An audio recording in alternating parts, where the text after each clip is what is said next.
Welcome to Studio D on the campus of the University of Oklahoma. This is Sooner Sports Pad. Now, here's your host, Taylor Newcomb. Welcome to Sooner Sports Pad. I'm Taylor Newcomb alongside my very handsome co-host, Matt McCulloch and Mason Prince. We've also got a fabulous studio audience with us tonight. Guys, who's out there? Yeah, that noise you hear is the OU Junior Spirit Squad right here on the set. They're loud and That's proud. right. They're excited. I'm excited. Are you excited, Taylor? Tyler's excited. I'm so excited. We've also got Tyrus Thompson with us tonight. We'll catch up with him in a little bit. And I don't know if you heard about this, but Samaje Perine broke the NCAA single-game rushing record. We're going to catch up with him a little bit as well. And Buddy Hield is off to a hot start this season thanks to a busy summer of basketball. We'll fill you in on the star-studded pit stops and Hield's road to the NBA. And later on in Face Off, Matt and I debate which Bedlam game is our favorite. Here's a sneak peek. Matt is wrong. But first things first, guys. OU put the beat down on Kansas this weekend, beating them 44-7. It took 5,466 days for the NCAA single-game rushing record to be overthrown. A couple Saturdays ago, Melvin Gordon ran for 408 yards, breaking the record. Then it only took 7 days for Samaje Perine to come in and rewrite it himself. Matt, tell us more about that. That's right. Samaje Perine set a new high with 427 yards on Saturday. Yeah. Wow, that's good. Yeah. And it's funny because Keith Ford actually started the game. Yeah, it's crazy. It is crazy. Yeah. But when Perine entered the game in the second possession, he got going early, taking his first carry 49 yards all the way to the house. And from there, you just knew it was going to be a special day. Yeah, it was. With the rain falling, Kansas knew exactly what was coming, and they still couldn't stop the dude. That's impressive. No. The true freshman racked up 222 yards in the first half and balanced it out with 205 in the second half. That's and right. get this, Mason, Perine actually went up to Coach Gundy whenever he caught wind that he was getting close to the record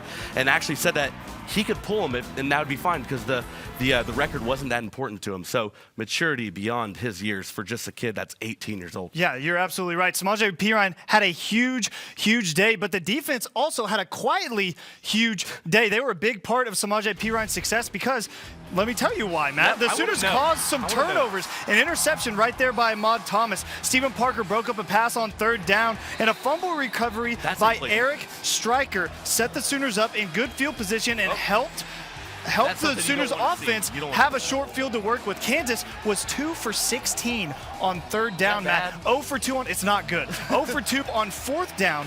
And in all, the Sooners only allowed 103 yards of total offense for the Kansas Jayhawks. Yikes. Absolutely suffocated the Jayhawks. They didn't allow an offensive point. The only touchdown came on a fumble recovery, returned for a touchdown. So the defense had a great game as well as Samaje Perine. Domination. All right, guys. Well, it's MVP time, and I'm sure this one's going to come as a total shock to everyone at home, but who gets it on offense? Tyrus Thompson.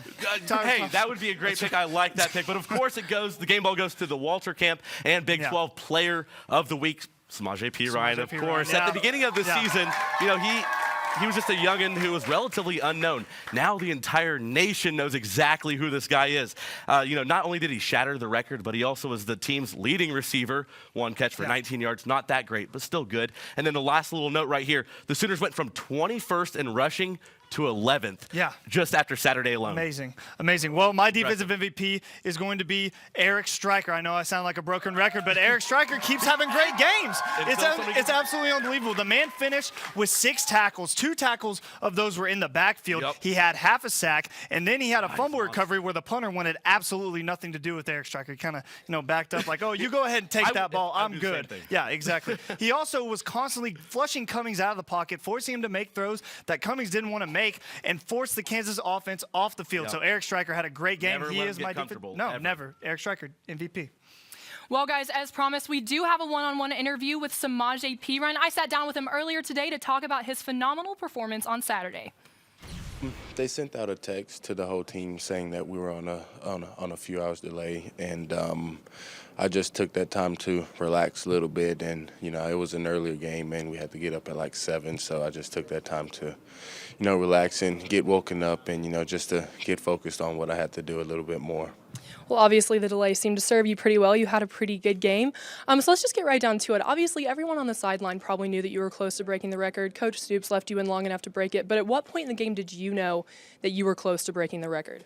I really had no idea until a couple of players came up and told me that I was like I think they said 60-some yards away from the record, and it really didn't hit me that, that's such a big thing. I really never thought that in 100 years that I would, be the talk of something like that, and it's an exciting thing to, say that I did that. So do you think about records going into games? How often does that kind of stuff pop into your head? It really never has. I've never been the one to break records or anything. So, I just go in every game prepared to do what I have to do to help the team win. Obviously, your teammate seemed pretty pumped for you. Was there any one guy in particular that was extra excited about it? No, they were all pretty excited. My O-line, they were very excited, and I was just happy for those guys, for them to get to experience something like that, because they did a phenomenal job at preparation and, just going out there and giving it their all. I have to ask, just how do you do it? You're unstoppable, and you go out and make big plays week after week. What's your secret?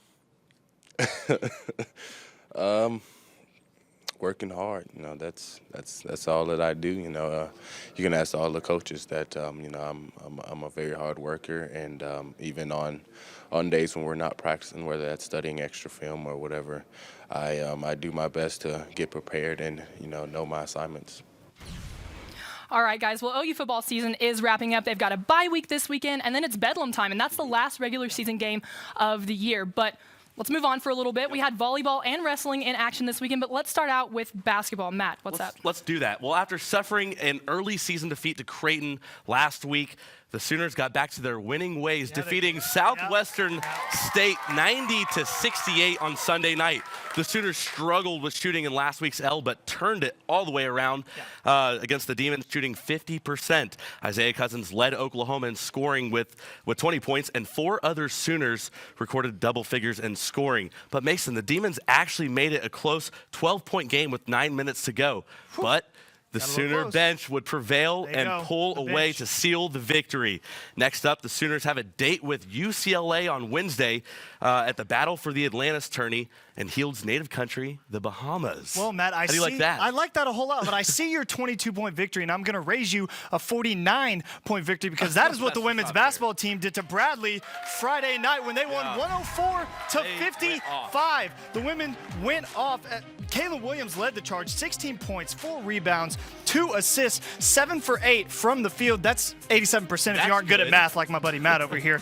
Peyton Little also balled out as well. She had 15 points, 1 rebound, and 2 assists. The women are off until Thursday until they begin the Paradise Jam tournament in the Virgin Islands. So they get to go down south to play South Florida in the nice sunny weather when we're all here stuck freezing. It's not good here. No. Well, the volleyball team blew past Texas Tech in 3 sets on Saturday, securing the team's 10th sweep of the season.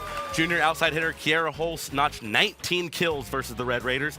She's averaging nearly 5 kills per set in the team's last 8 games. And junior setter Julia Doyle made everyone's night much easier, dishing out 39 assists.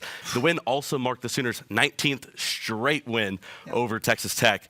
The team will host Kansas State on Wednesday in the final game of the regular season. Yeah, well, it was a good weekend for a lot of OU teams, but for the wrestling team, it was kind of a tough weekend. They dropped their first duel of the season to number 3 Cornell. Cody Brewer, Trey Blackwell, Justin DeAngelis, Zach Merrill all won their matches, but the team as a whole lost 21-13. Cornell was ranked number 3 in the nation, however. The Sooners will return to the mat on Sunday when they head to Troy, New York for the Northeast duels. They're going up north to the cold too. I bet they'd trade with the basketball team. I bet they would too. Yeah.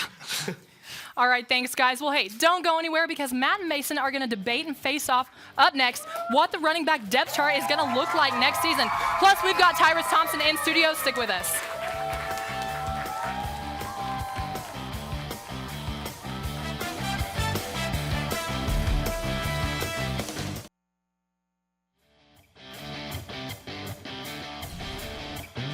Welcome back to Sooner Sports Pad. It's time for Face Off. Matt and Mason are going to duke it out for the W, and I'm here with Tyrus Thompson. He's going to help me out with a face-off question later. But guys, first up, What will the Sooners running back depth chart look like next season, or are they even going to need one? Well, it's no secret that the Sooners have a whole slew of talent in the backfield, but on Saturday, Perine solidified what we already knew. He's the #1 guy. It's Perine and only Perine in my book. Okay. I'm not saying this solely based on what he did on Saturday, although that does help. What he's done is proved on the field all season long that he can carry the load, and as a true freshman, that's pretty impressive, and he's only going to get better from here on out. Well, you're right. Samaje Perine is the guy, but Alex Ross is a great backup to have. Alex Ross on the season averaging 47 yards a game, has 3 touchdowns, and I put Alex Ross as my #2 back above Keith Ford because Alex Ross is explosive. He's a home run hitter. We've seen it on special teams. Knees to chest. We've seen it against Tulsa on that 82-yard touchdown run. So Alex Ross, for me, is a great backup to have, and he is my guy that I'm going to have behind Samaje. Away from Samaje, yeah, though. that's fair. That's my only issue. That's fair. All right, guys, the Sooners honored former women's basketball star Stacey Dales by retiring jersey number 21 at Friday night's game. Who will they honor next? Well, before too long, the #3 will be lifted into the rafters. When I think of Oklahoma women's basketball, I think of Courtney Paris. Her career was not only great from a program standpoint, but also a national standpoint. She holds the NCAA record with 112 consecutive double-doubles. Are you kidding me? She was also named All-American 4 times. That's every year she was at OU. And that's just to skim just a few records. She has a lot. Google it. You're right. Well, she's number 25 in your programs, #1 in Landry Jones's heart, and that is Whitney Hand because she was the face of this team for 5 seasons. She played 104 games in her OU career, started 103 of them, had over 1,200 points, over 500 rebounds, and just under 300 assists, 296 if you're going to be picky. She was the Big 12 Freshman of the Year in 2009, and she was on the academic all Big 12 team 3 times. So good on the court and off. Beauty and brains. And buckets. Exactly. All right, guys, Tyrus has got your final question. All right, to this day, what is the best Bedlam game? Well, you know, in the last 2 years, we've seen some really good Bedlam games, but I'm throwing it back to 2008 when the 3rd-ranked Sooners beat Oklahoma State in Stillwater 61-41. And the reason why is this win just had so many. This one had so many implications. Big 12 championship for the Sooners, Sam Bradford winning the Heisman that year, and then a trip to the national championship game. Without this, and you have that flip though. That flip is pretty good. Without all this, with a loss right there, who knows? None of that could have happened. Well, Matt, you're wrong, and we're going to see why right here. You ready, buddy? Let's just go ahead and watch this when it comes up right here. This play right here, 2009 or 2012, Brennan Clay for the touchdown, the walk-off touchdown in overtime. And How the can ball that flip. not? And the ball flip. Blake Bell scoring with 4 seconds left in regulation to That was a tie the good game and send it to overtime. Look at him. But did he It's win exciting. the Heisman? Did they go to the No, national but I think championship after Tyrus this? agrees with me. Implications, All right, implications, and that flip. Tyrus, who do you think won? Was it Matt or was it Mason? Mason, because I played in that game. That's right, Tyrus. That is right, Tyrus. Yeah. Nobody loves Sammy Let's D take anymore. a look. Hey, guys, it's over. Let's take a look at this week's tweet of the week. It's coming from former OU football player Gabe Eichert. He said, Samaje Perine now holds 2 major FBS records. 1, most rushing yards in a game ever. 2, oldest looking true freshman ever. #Boomer. Well, hey, stick around because Sooner Sports Pad isn't over yet. We're going to talk with Tyrus Thompson more, and we have a very exciting and festive Sooner Sports Pad challenge coming up for you guys just in a little bit. Stick with us.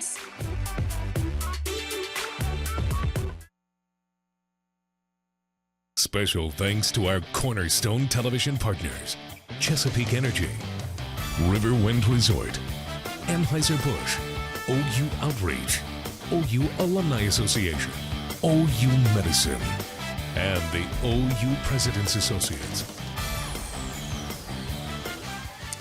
Well, he's off to a hot start this season, but Buddy Hield's basketball journey has been a long and winding road. Sooner Sports Pad's Matt McCulloch shows us why this summer was the summer of Buddy Love. Sit down. Kevin Durant, LeBron James, names synonymous with greatness. Together, they have won 5 of the last 6 MVP awards. Now, they have an even closer tie to the University of Oklahoma basketball program. After an impressive sophomore season from Sooners guard Buddy Hield, the NBA superstars took notice. Hield received invites to both Kevin Durant and LeBron James' skill academies. I got that invite, I was like, wow, you know, this is a chance for me, and I would show everybody what I'm about and how serious I am. It was a fun summer of basketball for me. Just going on out and competing against guys who's in in the pros, who's in college, who's about to be pros. Not only did Hield get to showcase his talent against the nation's top players, he even got to ball up with two of the best players on the planet. Because like Braun he had so many things going on summer, so like he just wanted to play with us. It wasn't the sense in Katie. Katie was the more intense and stuff like that. But like he went up and down with us for his possessions, and I should have shot a ball. He was guarding me. I was gonna pull it, but I didn't pull it. I'm mad at myself. I don't know why I pulled it. I didn't pull it. I wasn't scared. I didn't know. I regret it though. Hopefully I get next shot to pull it against him. Attending such prestigious camps isn't something that happens overnight. It takes hard work and dedication, being the first one in the gym and the last one to leave. That is one thing Hield has demonstrated since setting foot on campus. Yeah, but he's always worked really hard every day to get better. And I think just naturally, as a competitor, when you get invited to go play or compete against the other best players in the country, you're probably going to work a little harder yet. I really want to have great days every day, but like that's the life of basketball, you know. You try to be great, and like only the great ones be great at a time. But like I'm working there, and I think I got a chance of being like a pro one these days. But like just working and working and working, I just got to keep on working. Hield credits his teammates for all of his accomplishments. To say thank you, Buddy parted ways with all of the special gear he received at the camps. I give it to my teammates. I feel like they're the reason I got there.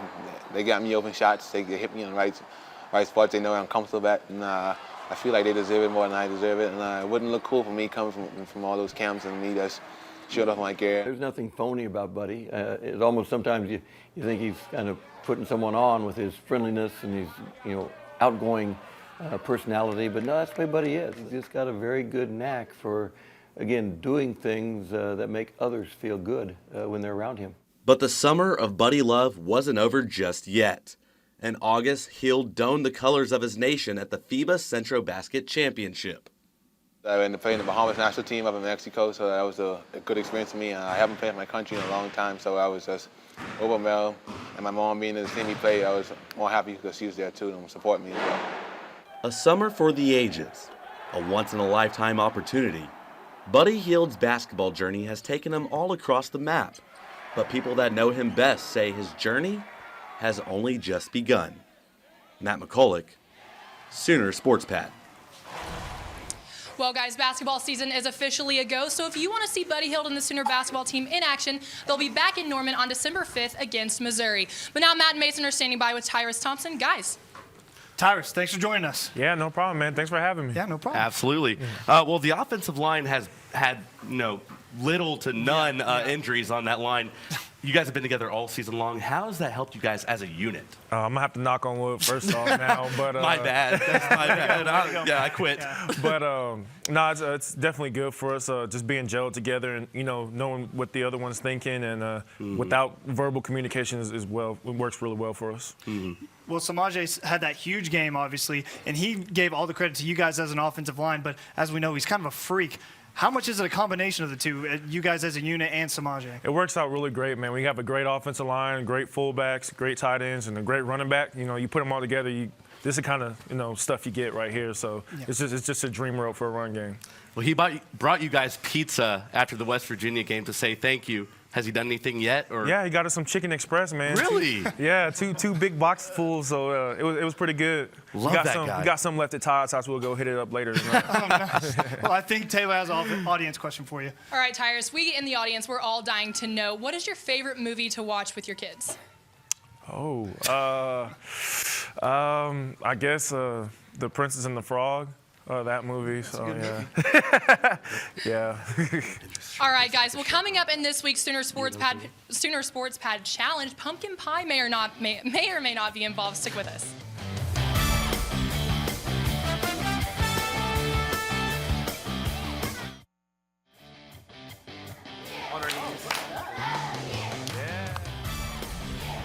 Welcome back to Sooner Sports Pad. It is finally time for the Sooner Sports Pad Challenge. We've got pumpkin pies here. We're going to do a good old-fashioned pie eating contest. Guys, so on my count, do y'all want to get down or what do you want to do? All right, on my count, we're going to go in 3, 2, 1, go!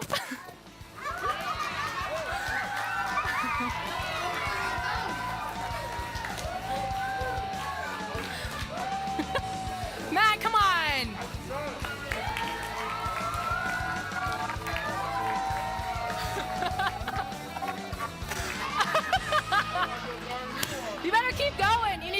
going. Okay, no, kid, stop talking and eat. Matt, that's weak. That's so weak, Matt. That's so weak.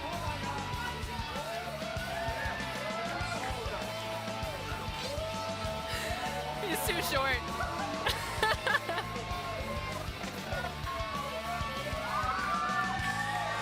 All right, it looks like, I don't know, is Tyrus winning? I don't know. Matt's not doing good at all, but neither is Mason. So I think Tyrus is winning right now for sure. Tyrus, you better keep going. You've got the lead right now. Don't give up now. Guys, come on. You guys look like a bunch of wimps.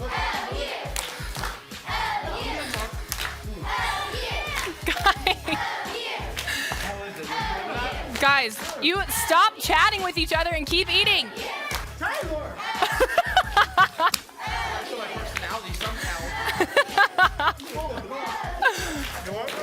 No, I don't want any. No, I do not. Tyrus, I'm disappointed in you.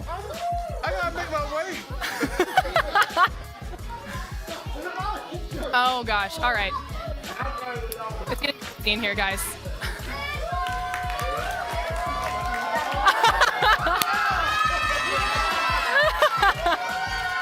Oh, I don't want to be involved in this. I do not want to be involved in this. Guys, are y'all giving up? Or is this it? I mean, actually, Matt's looks pretty good. Definitely Tyrus is probably doing the best here. Guys, keep going, keep going. All right, guys. I think it's looking like Tyrus is gonna pull away with this one. All right. Tyrus definitely wins this one. And that's all the time that we have this week from the entire Sooner Sports Pad crew. Thank you so much for joining us, and we'll see you guys next time.